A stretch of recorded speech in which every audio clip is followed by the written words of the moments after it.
Nakahanda ng command center ng Misamis Oriental para sa anumang emergency bunso ng bagyong Yolanda. May live report si Jake Compo ng GMA Northern Mindanao. Jake!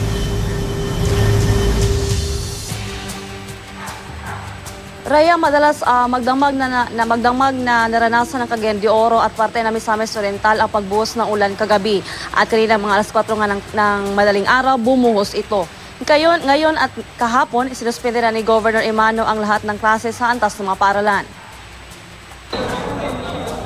Handa na ang command center ng probinsya ng Misamis Oriental sa pagtanggap ng mga emergency calls simula kahapon hanggang ngayong araw ng pananalasa ng bagyong Yolanda. Mahigpit ngayon ang kanilang gagawing monitoring, lalo na at 124 sa 424 ka mga barangay sa Misamis Oriental ang posibleng babahain at hindi pa kasali dito ang mga landslide-prone areas. Sa kanilang tala, umabot na sa 5,000 na mga pamilya ang lumikas na sa kanilang mga lugar. 50% ito sa kabuuang numero ng mga vulnerable population. Pinakamaagang lumikas ang munisipyo ng Libertad. Nadakong alas 6 pa lang ng hapon kahapon ay 500 pamilya na nag-preemptive evacuation. At dakong alas 5 pa lang ng umaga kahapon, inanunsyo na ni Governor Bambi Imano ang pagkansila sa klase sa lahat ng antas sa Misamis Oriental kahapon at ngayong araw. As of karon, halos-halos ang mga low-lying areas nga mga lungsod na natanan evacuation centers. Maagang ginawang evacuation ng mga Misamis noon dahil sa takot na maulit muli ang naranasang trahedyang dala ni Bagyong Sindong. Magsasagawa din sila ng forced evacuation kasama ang puwersa ng PNP sa mga residenteng tatangging lumikas, lalo na kung tataas na ang tubig ng baha. I think we have learned our lessons from Sindong and Pablo.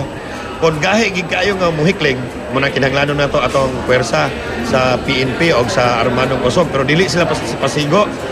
Pag kinaon sa magaling, ba na lang waiver nga dili sila mo mag-isyo ta o waiver atong gihangyo nga MDRRMC.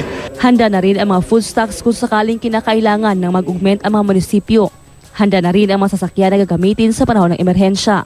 Ngunit sa kabila ng paghahanda ng probinsya, aminado sila na hindi nila matutugunan ang lahat ng pangangailangan. Akong kamo nanimuyo daplin sa suba ug sa kadagatan, isabot ko nga nabuhi ug nagpakabuhi kamo. Apan ihikling lamang usa ang inyong mga minahal sa kinabuhi biyahe sa ang inyong kaugalingon.